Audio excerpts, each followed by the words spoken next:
नमस्कार, मी सुरेखा. तारा न्यूज मध्ये आपलं स्वागत. पाहुयात आज दिवसभरातील महत्त्वाच्या घडामोडी.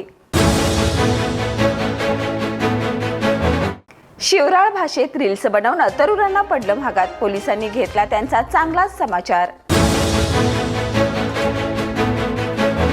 दिवंगत अभिनेता सुशांत सिंह राजपूतची माजी मॅनेजर दिशा साली यांच्या मृत्यू प्रकरणात एक नवीन वळण आलंय.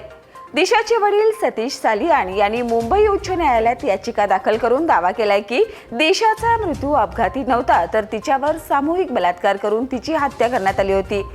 या याचिकेत त्यांनी शिवसेना नेते आणि आमदार आदित्य ठाकरे यांच्यासह इतर काही व्यक्तींवर गंभीर आरोप केलेत.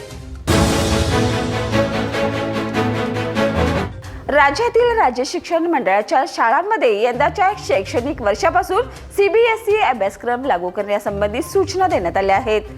शैक्षणिक वर्ष 2025 ते 26 पासून राज्यातील स्टेट बोर्ड शाळांमध्येही सीबीएसई पॅटर्न लागू होणार असून विद्यार्थ्यांच्या शैक्षणिक गुणवत्तेत वाढ होईल अशी अपेक्षा आहे. दिशा सालियन मृत्यू प्रकरण तब्बल 5 वर्षानंतर पुन्हा एकदा चर्चेत आलंय. दिशा सालियनच्या वडिलांनी मुंबई उच्च न्यायालयात याचिका दाखल केली असून या प्रकरणाची नव्याने चौकशी करण्याची मागणी केली आहे. विशेष म्हणजे त्यांनी आपल्या मुलीची हत्या झाल्याचा थेट आरोप केलाय. त्यामुळे राजकीय वर्तुळात मोठी खळबळ उडाली आहे.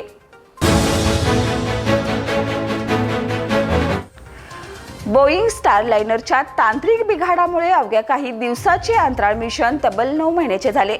नासाचे अंतराळवीर सुनीता विल्यम्स आणि बुच विल्मोर यांनी अविश्वसनीय संघर्षाला सामोरं जावं लागलं. अंतराळयानात फक्त 3 महिन्याचे ताजे अन्न होते. त्यानंतर त्यांनी केवळ अल्प अन्नावरच जगण्याचा अभूतपूर्व संघर्ष केला. महाराष्ट्र केसरी किताब पटकावणाऱ्या पृथ्वीराज मोहोळचा भीमा साखर कारखान्याच्या वतीनं 1 लाख रुपयाचं बक्षीस देऊन सन्मान करण्यात आला. खासदार धनंजय महाडिक यांच्या वतीनं हे बक्षीस कारखान्याचे अध्यक्ष विश्वराज महाडिक यांच्या हस्ते प्रदान करण्यात आलं. महाराष्ट्र शासनाच्या कैलासवासी भाई नेरुरकर चषक राज्यस्तरीय खो खो स्पर्धेच्या तयारीचा आढावा घेण्यासाठी आमदार डॉक्टर राहुल प्रकाश आवाडे यांनी शिक्षण महर्षी डॉक्टर बापूजी साळुंखे हायस्कूल मैदानाला भेट दिली. कोल्हापुरात महाराष्ट्र व्यापारी पेठ गृहउपयोगी वस्तूचं भव्य प्रदर्शन आणि विक्रीचं आयोजन Maharashtra chambers of commerce Mumbai यांच्या वतीनं डॉक्टर BT भवन हॉलमध्ये करण्यात आले. या प्रदर्शनाचं उद्घाटन संग्राम पाटील यांच्या हस्ते संपन्न झालं.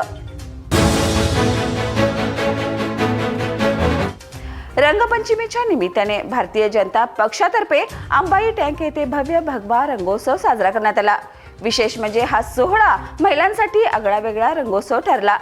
मोबाईल ग्रुपच्या वतीनं महिलांसाठी विविध खेळांचं आयोजन करण्यात आलं होतं, ज्याला स्थानिक महिलांचा उत्स्फूर्त प्रतिसाद मिळाला.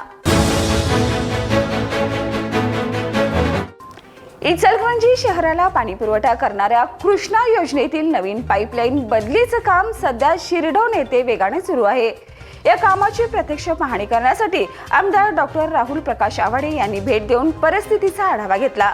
त्यांनी संबंधित अधिकाऱ्यांना आवश्यक त्या सूचना दिल्या आणि काम वेळेत पूर्ण करण्याचे निर्देश दिले. तर या होत्या आज दिवसभरातील महत्त्वाच्या घडामोडी. उद्या पुन्हा भेटूया नवीन बातमीपत्रासह. तोपर्यंत पाहत राहा तारा न्यूज. बाळ, फ्रीजमधून श्रीखंड काढ ना. आम्ही पूर्वी घरीच बनवायचो श्रीखंड. त्याची चवच वेगळी होती. आता काय सगळं रेडीमेड. आजी, हे श्रीखंड खाऊन बघ. आज तुझ्या आईनं घरीच बनवलं की काय?